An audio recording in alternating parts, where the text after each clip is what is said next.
It was a quiet night, just like any other.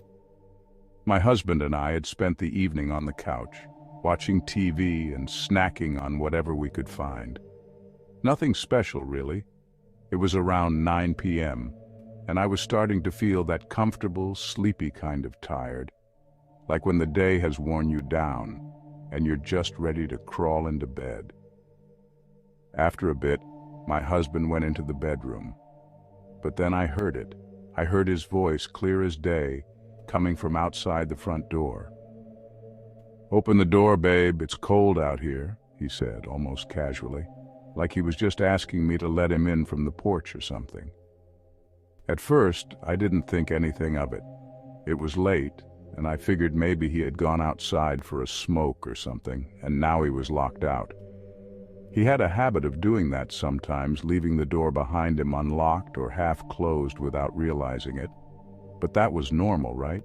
He'd usually just give a little knock and say he was cold. I wasn't worried. I walked toward the door without a second thought, ready to let him in. I knew I'd probably end up scolding him about the door again, but I didn't care much. I pulled the door open and stepped outside, expecting him to be standing there with a sheepish grin, waiting for me to let him in. But there was nothing, just the empty front yard. I froze for a second, looking out into the darkness. I stared at the porch, the driveway, and the little patch of garden we had out front. There was no one there, no sign of him, no footsteps, no lights, nothing. I frowned. Maybe I'd misheard him. Maybe it wasn't his voice after all, but I knew it was. That was definitely his voice, calling out to me like it always did. "Babe?" I called out into the night. No answer, just the usual sounds of the neighborhood. Dogs barking, the sound of a distant car passing by. I stepped back inside, feeling a little weird. Maybe he'd gone to the store or something and I hadn't noticed, but it still didn't sit right with me. I had this sinking feeling like I was missing something obvious. Just then I heard a door creak open. I turned, and there he was, standing in the doorway of our bedroom, looking groggy like he had just woken up. His hair was messy, his shirt wrinkled, and he rubbed his eyes as if he hadn't been awake long at all. "Hey, what's up?" he asked, looking at me like I was crazy.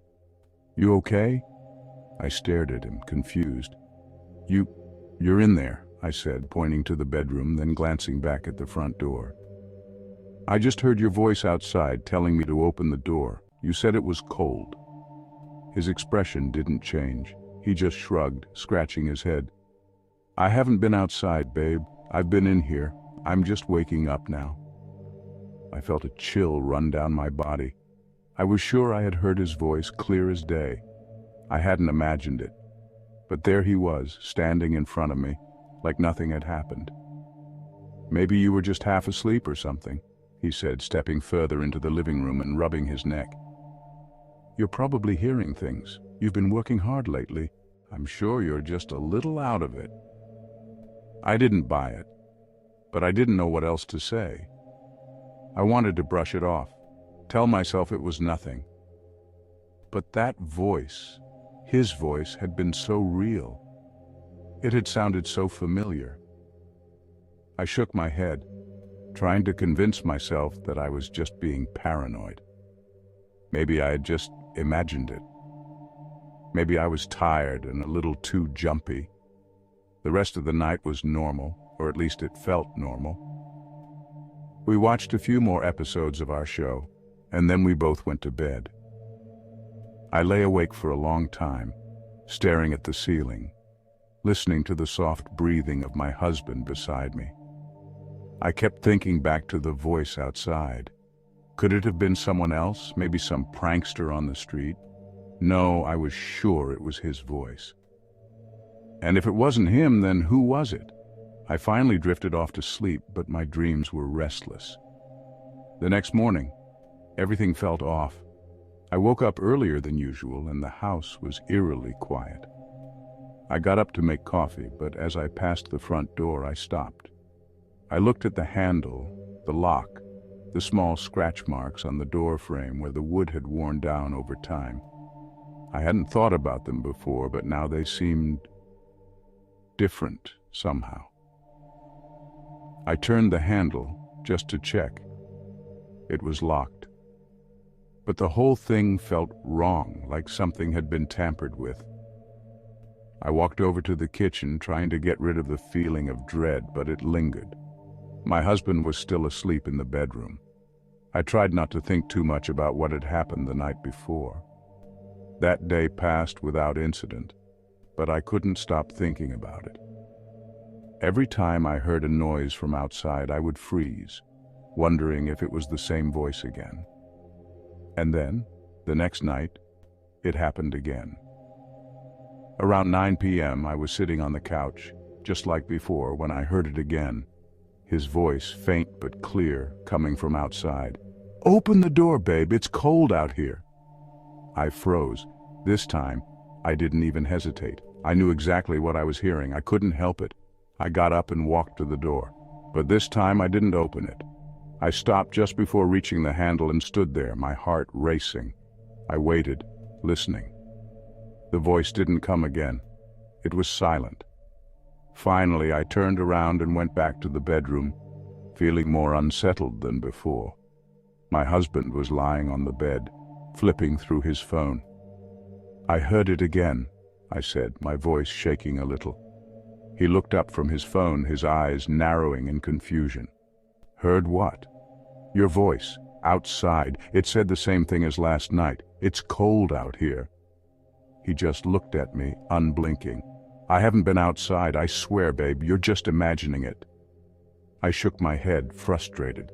I wanted to explain it, to make him understand, but I knew he wouldn't. He was just as confused as I was. That night, I couldn't sleep. I kept hearing strange noises, like something was scraping against the door. I kept thinking I saw shadows moving outside the window, but when I looked, there was nothing. By the time the morning came, I felt like I hadn't slept at all. The next night, we were sitting together in the living room, just like we always did.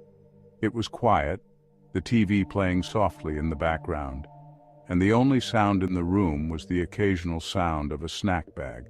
I was still on edge from the previous night, but I tried to push it out of my mind. Maybe I was just overthinking things. Maybe it was just the stress getting to me. But then, just as the clock hit 9 p.m., we both heard it. A knock on the front door. It wasn't like the usual knocks. This one was firm, almost impatient. I froze and I could feel my heart start to race. My husband looked up from his phone, his brow furrowing.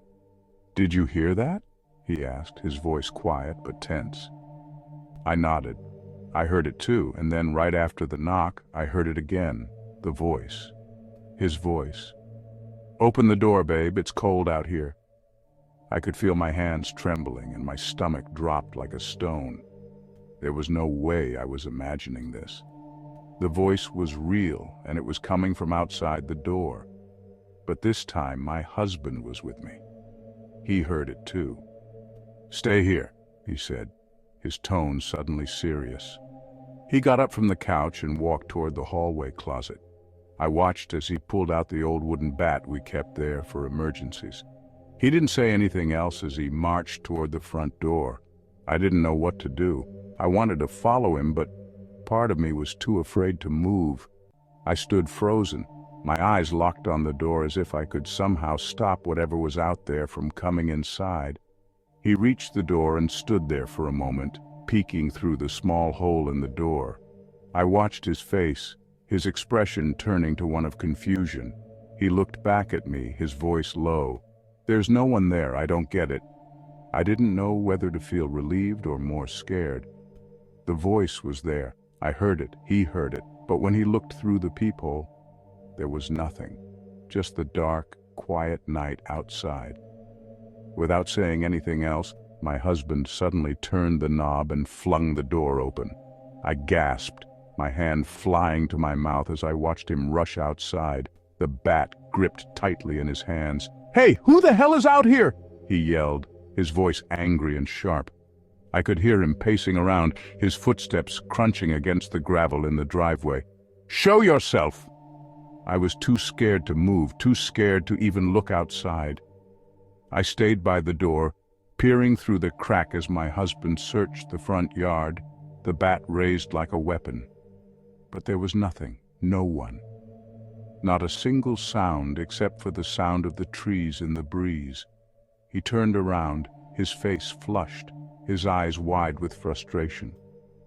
"There's nobody here," he muttered under his breath, walking back toward the door. "Are you sure?" I asked, my voice shaking. "You didn't see anyone?" "No," he said, shutting the door behind him and locking it. He sounded so sure. But there was something in his eyes that told me he wasn't as calm as he tried to appear. "I don't get it, babe. There was no one out there." I tried to shake it off, to tell myself that maybe it was just some weird prank, or maybe I was still half dreaming. But I knew deep down it wasn't a prank. I had heard his voice. I knew it wasn't just my mind playing tricks on me. The rest of the night felt strange. We stayed in the living room, not really saying much, just kind of sitting there waiting for something to happen. But nothing did. The house was still and everything felt too quiet. That night I didn't sleep much. The next morning I woke up feeling like I hadn't slept at all. My husband was already up making coffee in the kitchen. I walked in trying to act like everything was normal. For the next few days, everything seemed to settle into a strange kind of calm. The silence that followed the weird night felt almost too perfect, too quiet. My husband and I went about our routines, but there was always a lingering tension between us, like we were both waiting for the other shoe to drop. But as the days passed, the eerie knock and voice outside the door didn't come back. We kept the lights on at night, always checking the windows and the door just in case. A week went by, and the fear that had haunted me every night slowly began to fade. I even caught myself laughing at the way we used to keep our eyes glued to the door, expecting it to open on its own. We were starting to get back to normal. One evening we sat on the couch, the TV buzzing softly in the background. It was almost 9 p.m., and I could feel the familiar tension creeping back. I tried to ignore it, but when the clock struck 9, I felt a rush of anxiety flood over me. I held my breath, waiting for the knock, but nothing came. No knock, no voice. It felt like hours went by, but all I could hear was the sound of the TV. My husband sat next to me, scrolling through his phone, and for the first time in what felt like forever, I felt like I could actually breathe.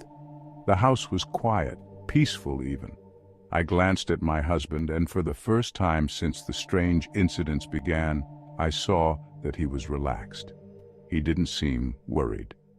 It was strange, but it felt like we had turned a corner, like whatever had been tormenting us was finally over. That night we went to bed without checking the door or worrying about strange noises. I even laughed at myself for being so paranoid. Maybe I had just imagined it all, or maybe it was just some bizarre coincidence. Either way, I was glad that it seemed to be over. Days turned into weeks, and the silence continued. We never heard the knock again. We never heard that voice again. And eventually I stopped checking the door. I stopped looking over my shoulder every time I heard the slightest sound. I started to feel like myself again. The fear, the anxiety, it all just faded away. Even now, sometimes I still wonder what it was. What was out there? And why did it sound so much like him? But at least for now, it's over. The silence is enough for me. That's it for now. I hope you enjoy this story. If you did, check out more of my videos on the screen above or visit my channel for even more. Don't forget to subscribe for future videos. Stay safe and take care.